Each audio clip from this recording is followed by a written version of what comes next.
আজকে শেষবারের মতো একটা কথা বলি, যদি আমাকে ছাড়া আপনি ভালো থাকতে পারেন তাহলে আমি আপনার ভালো থাকা নষ্ট করতে চাই না।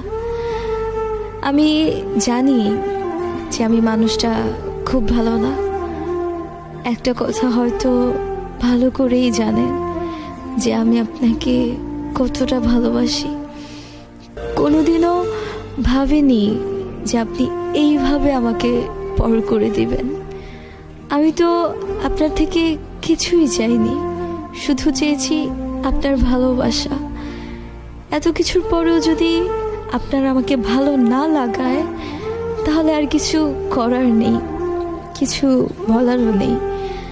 আর লাগবেই কিভাবে আপনি অন্য কারো জানা সত্ত্বেও যে আমি আপনাকে চাইছি। অবশেষে একটা কথাই বলবো, অনেক কষ্ট হবে আপনাকে ছাড়া থাকতে, কারণ অনেক বেশি ভালোবাসি আপনাকে। মন চাইলে ফিরে আসেন, আমি সারা জীবন অপেক্ষায় থাকবো আপনার।